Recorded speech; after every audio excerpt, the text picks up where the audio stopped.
Am I in the focus yet?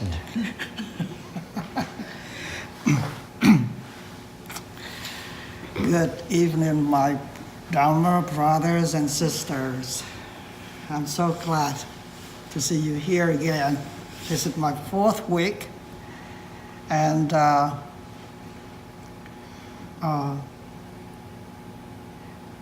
was that walking exercise?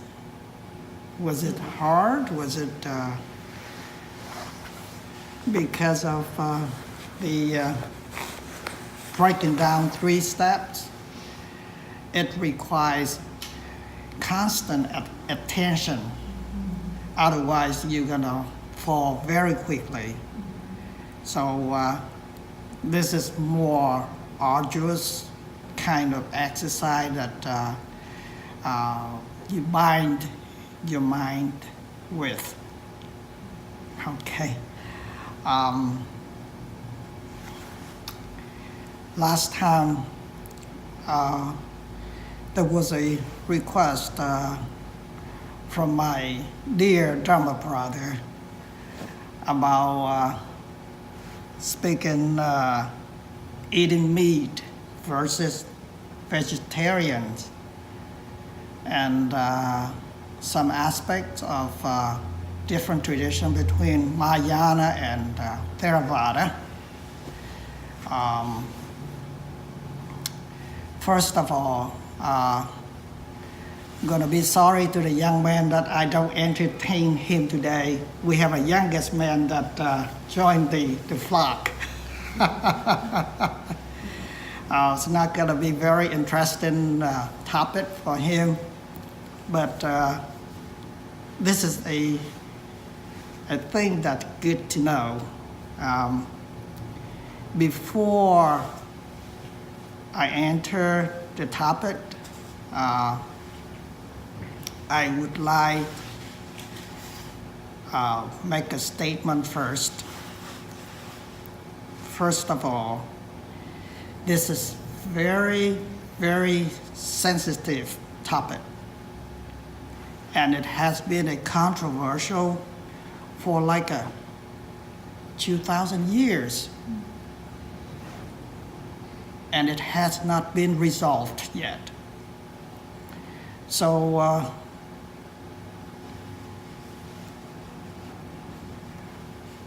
I really repent if I make mistake.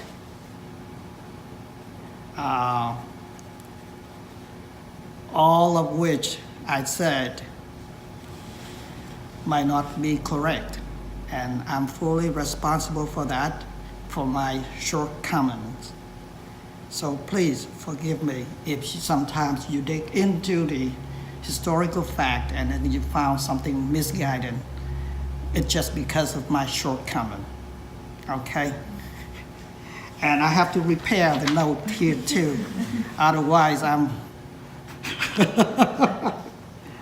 So, let's get started.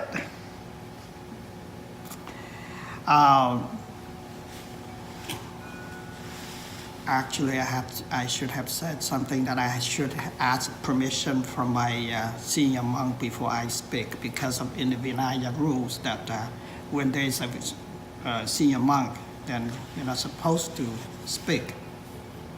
But con xin phép thầy là con được chia sẻ với các vị.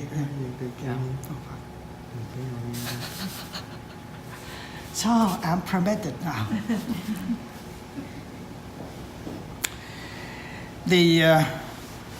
During the Buddha time,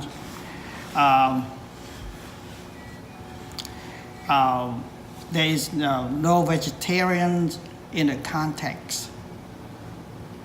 Neither that you find in the 3 baskets, which is the sutra, the moral conduct, and the commentaries.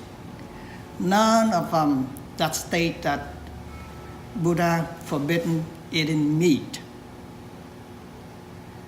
No, there's no in the 3 baskets. There's no statement as the Buddha say eating meat, not eating meat at all. Even that in the sutta that Devadatta requested the Buddha and the noble orders that they should eat vegetarians, but the Buddha turned down his request. I guess that because of it was brand new, and one significant thing in Buddha alms round is that he don't repeat the route twice. So every day there will be a new route for alms round. And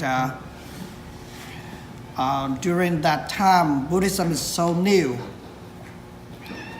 to the householders.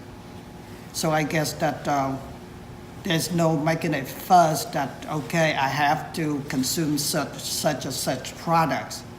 So the Buddha said that, okay, whatever householders offered, we will take it and we consume it. But with some exceptions.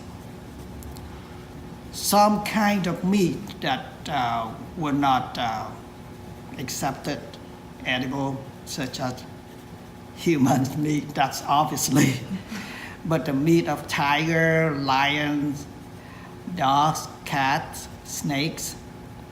So the only common poultries that you eat are pork, chicken, fish, such a thing like that. And there weren't any kind of mentioning about the beef at all. But those are the kinds of meat that are forbidden. In the Theravada traditions, as of right now, they try to keep the tradition as close, as genuine as possible, like during the Buddha time. So if you travel to the countries like Thailand, Laos, Cambodia, Myanmar, you will see that they go out for alms round every morning to collect food. You see that. But in the Mahayana Buddhist countries like Chinese, Vietnam, or Japan, Korea, you rarely see that one. Okay.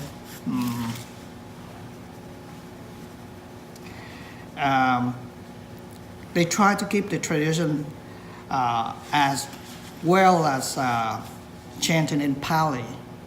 That if you know how to chant Pali, then you're not lost when you go to such a country. Every Theravada country, they only chant Pali. So you just get into the momentum right away. While Mahayana, that they have so many different texts, different chanting, that if you go to Japan, then you don't know how to chant sutta, heart sutta, for instance, like that. But if you go to the Theravada country, let's say that offering flowers to the Buddha, then everybody knows how to chant it. It doesn't matter what nationality you are. It's just one language, which is Pali. So as of right now, it's still going on that they are still chanting Pali. Okay. And the becoming of Mahayana began somewhere that in the second counseling after the Buddha passed away, that there's a movement of becoming Mahayana, that there are two groups. One group that try to keep the Buddha's tradition, that's Theravada. And then the new common tradition, they wanted to bring the aspect of Buddhism into secular life, which is ordinary people can practice it. Before the Buddha time, that being a monk or nun is like a very noble person that or the practice is stay within the compound. It did not spread out. And the new movement that they wanted to spread Buddhism into ordinary people. So that's what is the proposed of becoming Mahayana. And especially if you practice Mahayana, you will be exposed with the word compassion. You see that Bodhisattva Avalokiteshvara, compassionate Bodhisattva, such a thing like that.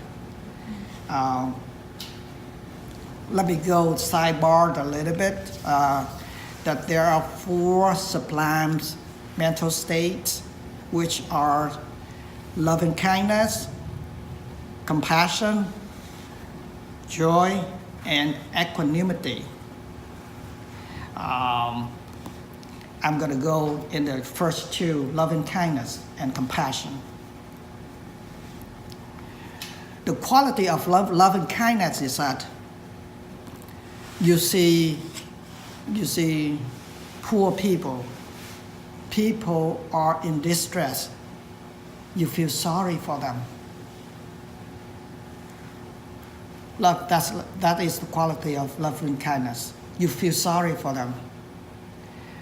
But with the compassion, you take one more level.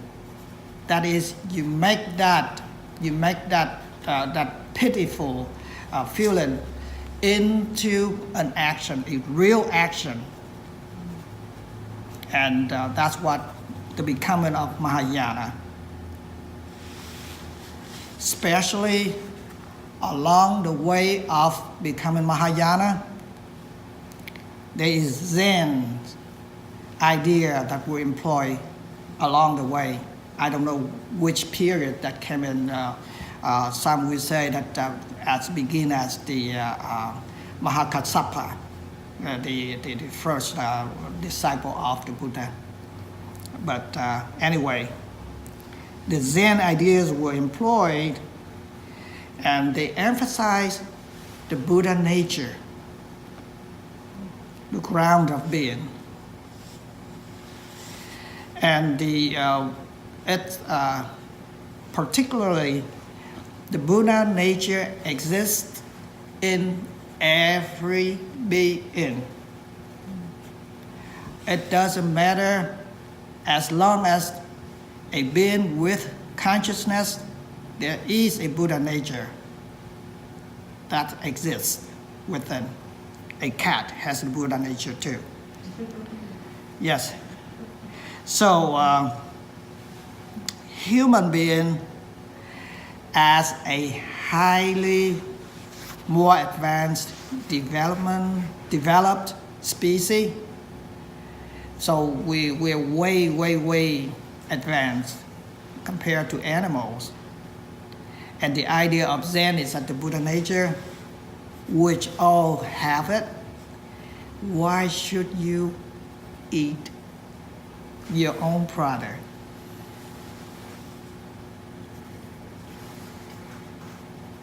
And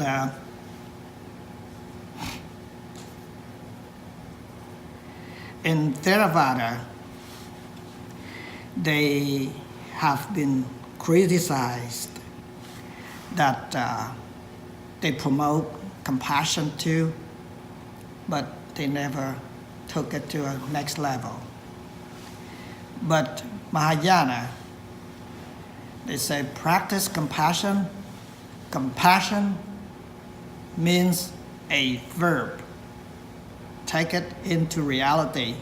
So they went one more step of not eating animal products. Animal products. So that's this distinction between of them. But then there is an argument that's saying that if the Buddha nature encompassed everything. Then the trees, vegetables, they will have feeling too. So is there a difference between eating meat and eating vegetable? One way or another, as long as there is a eating process going on, there will be some sort of indirect harm in life. So there's an argument for that like that, and the reality of the tree that has consciousness, has feeling. You can Google it, and there are some real experimentation that proved that trees have feelings. Right? Yes. So. On my own experience, my first time in Myanmar, it was way before there weren't any kind of or any sign of eating vegetarians. But the second time that I was there, I think it was in 2010 or 12, I can't remember. But they allow some vegetarian dishes, not significantly, but there are some movement that change. Especially that I was really surprised that I went to Pa'auk meditation center, great one, big one. Every day that on the board that they put it down, how many yogis, monks, and nuns all together in one day, and the least that I've seen is 850, and the most I've seen is almost 1,200 for that particular meditation center. And guess what? They're all vegetarians. In a Theravada countries. So that movement has really gone forward and changed. And particularly that Theravada Buddhism spread into the West, I'd say that all of them, all of which I went, big one, IMS, Bhavana Society,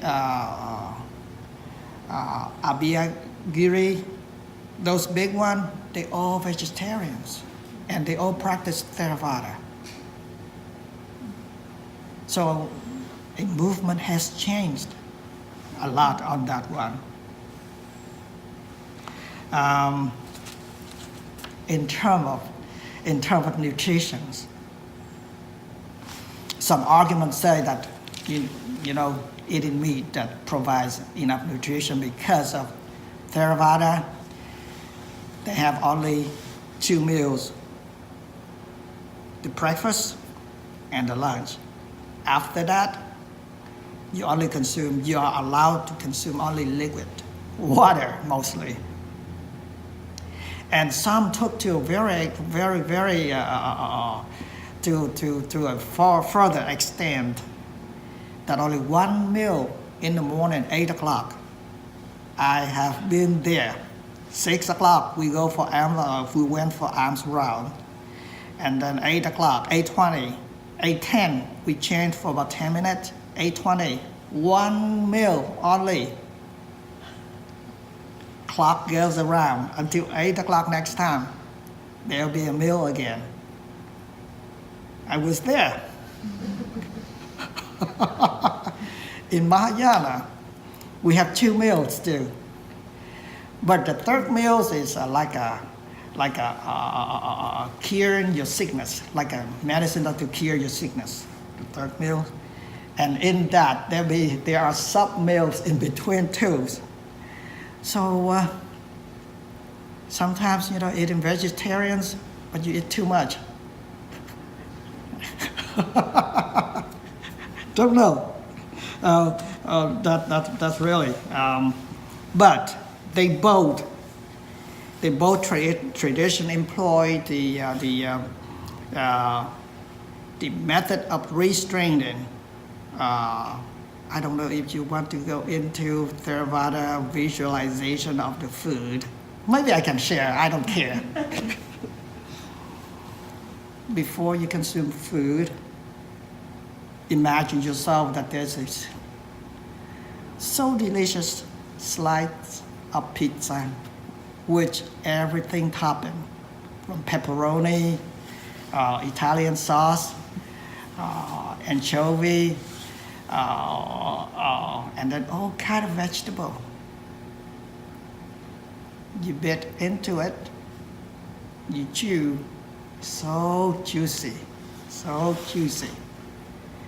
You swallow, the food goes slowly down to your stomach, and then stomach does its own breakdown, all kind of nutrition, and engineeringly send that nutrition to wherever needed within your body.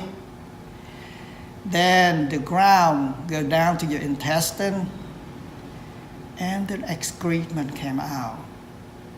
That's how the Theravada look at the food. In Mahayana, they have 5 contemplations. I'm not going to go into it, but to restrain yourself, that do you deserve? You are deserved to eat this food, such a thing like that. So there are kinds of restrained food. Now,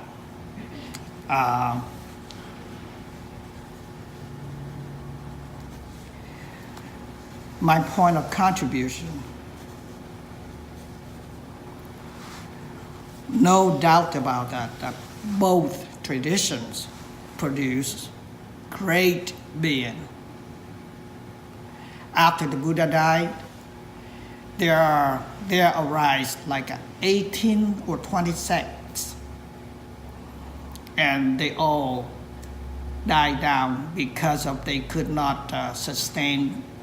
I guess that they did not produce a successor that kept the tradition going. But Mahayana and Theravada, they produce great beings, and that kept the traditions survived. And now, come into eating vegetable or meat. Do you really check yourself on that agenda? Do you live to eat, or do you eat to live? They are two entire statements, two entire attitudes. And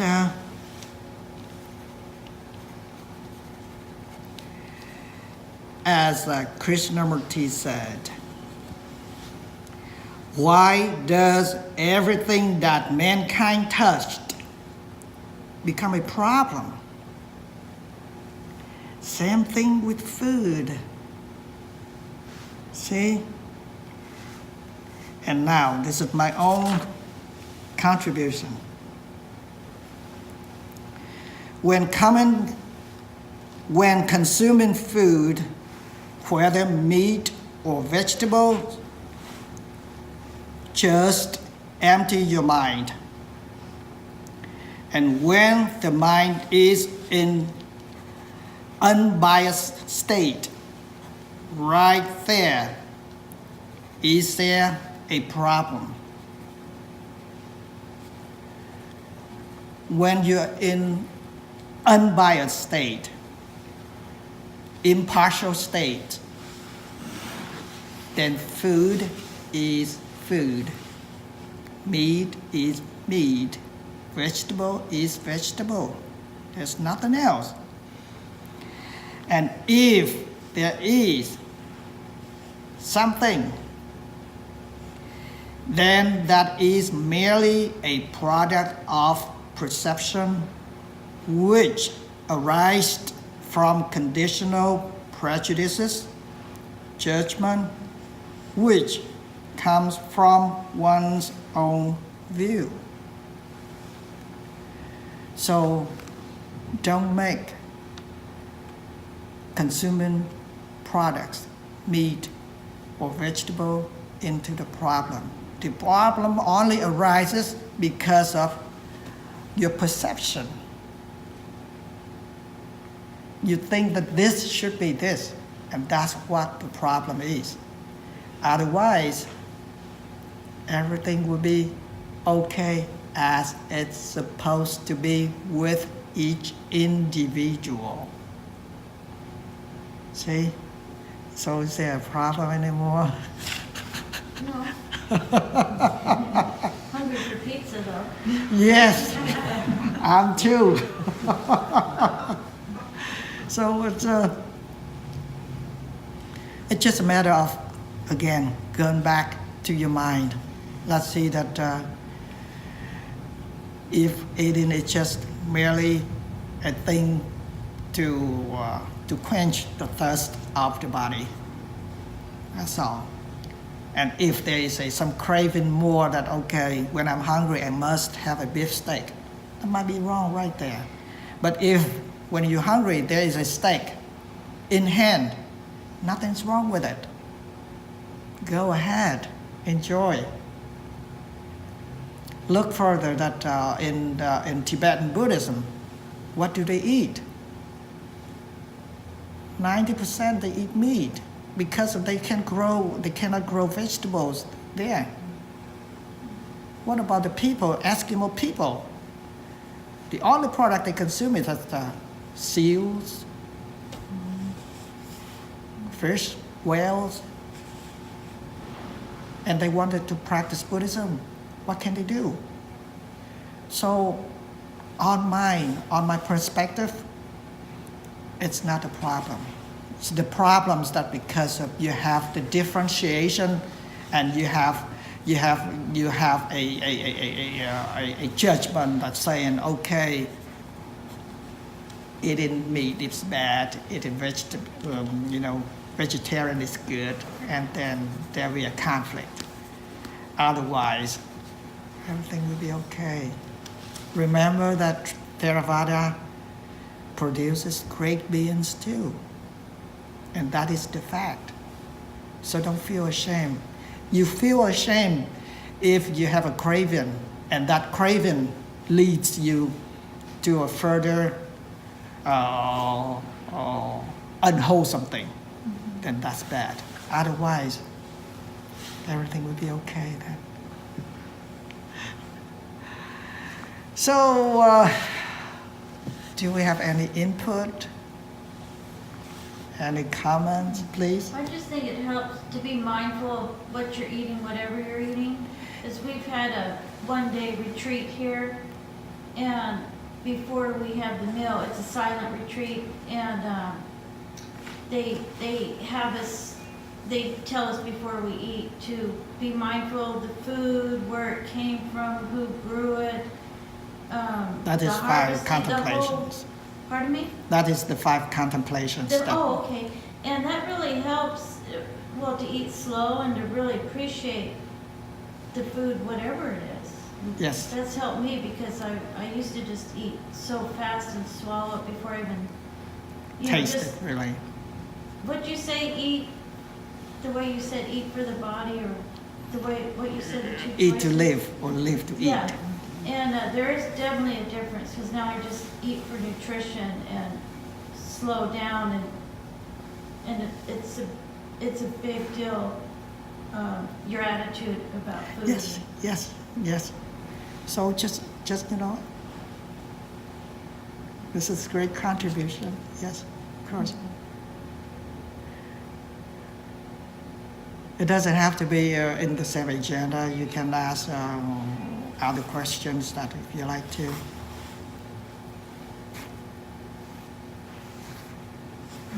Yes, please.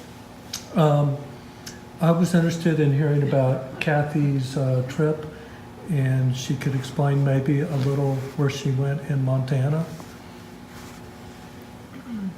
Well, we were back in Montana about 2 weeks ago, and there's a place north of Missoula called Garden of 1,000 Buddhists.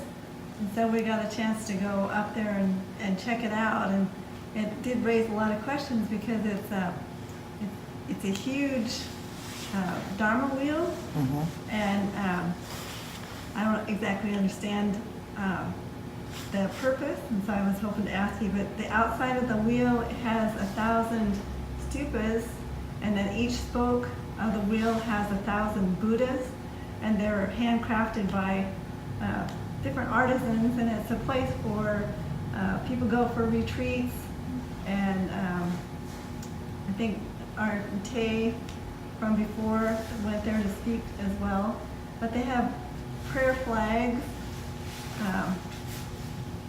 I went to the gift shop, and the gentleman there the clerk was from Tibet, and so he asked me, I told him I was lucky enough to be close to a monastery I could go and meditate on Wednesday nights, and so he asked me if it was, what is it, Vipassana? I don't know, and I said, I don't know, it starts with the M, and he just came over and gave me a great big hug. He probably thought, oh, whatever. But it was really interesting. It's just out on a flat valley. It's absolutely beautiful. I don't know how many years it's been there, but it's really weathered from the sun and the snow and stuff. But as Dave mentioned, it was a sign of impermanence. A lot of work went into it. They have a lot of different Buddha statues, a lot of stupas. There's a plan for a big temple to be built at one time. And I guess I was kind of wondering about the Dharma wheel and the prayer flags and all that, and the chanting. The clerk he did some chanting for us, and with the bell, very similar to what you have there. And I thought that was all new to me. 1,000 Buddhas with 1,000 things, that it's just a number represented. Could have been 84,000. Okay. Yes.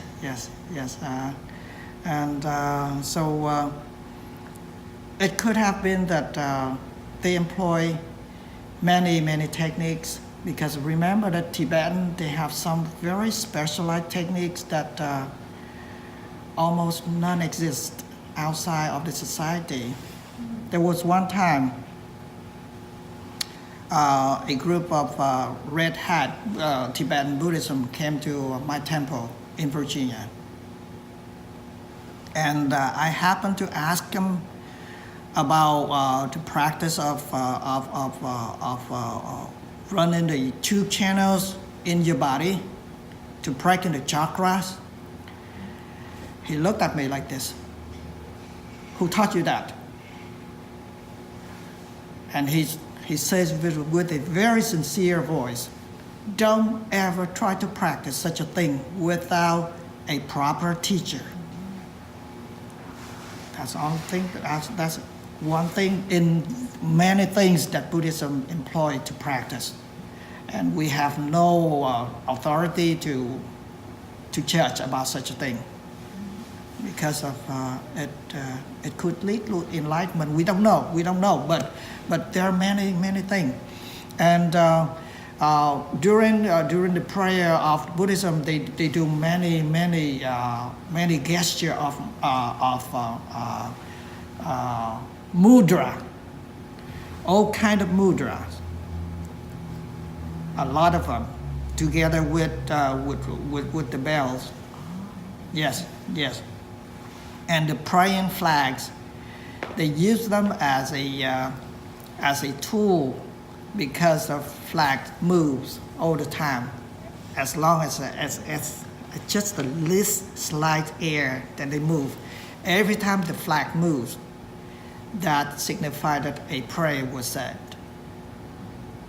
So you see that a lot of flags that hang in, instead of a human really chant the prayer, then they use that as a symbol of chanting, the flag that chants the praise, such a thing like that. Yes. Well, another thing that I noticed that they had a lot of the stupas looked like they were representations of different beings, I guess, and some would have lots of coins and rocks and pebbles and shells and feathers on each stupa, and then some wouldn't have as much, but I didn't know what the significance of that was either. An offering? In Buddhism, I actually don't know much, but I have read one book. People are very easily misunderstood what about Tibetan Buddhism because of they have so many representations, and even a man and a woman binding together. But as I read that book, that cleared my mind out that they all symbols for something leading to enlightenment. So it's very easy that you misunderstood the symbols. That's all that yes, so many, yes, and they employ the practice of mysticism, that they have some kind of trance that the being outside enter your body and then try to answer such a thing, blah blah blah blah blah. But I have no knowledge about that. So So the Zen is part of the Mahayana? Buddhism, well, I could say that Tibetan is like a part of Mahayana. Yes. Okay. Yes. And then what about Zen? Zen along the way that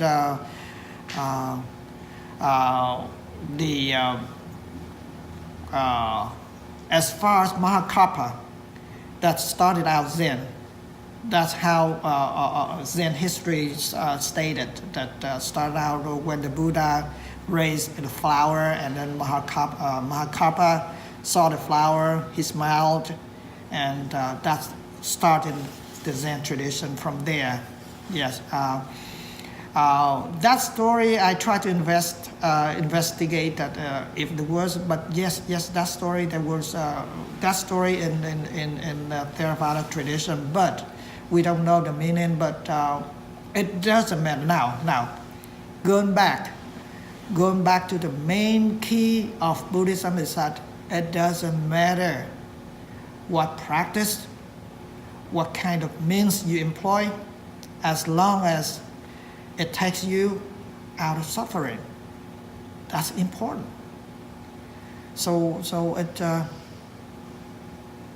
it's really important that you bite into the pizza instead of looking at the pizza. Even you smell at it, if even you smell at the pizza, then it's still not worth it. You have to bite into the pizza, eat it, chew it, swallow it, so you can really experience, harvest what Buddhism is. So that's what it is. The 84,000. 84,000 ways of becoming.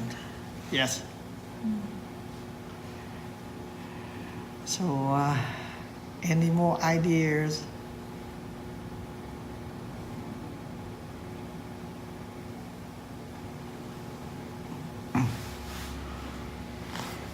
May the divines, the devas, protect you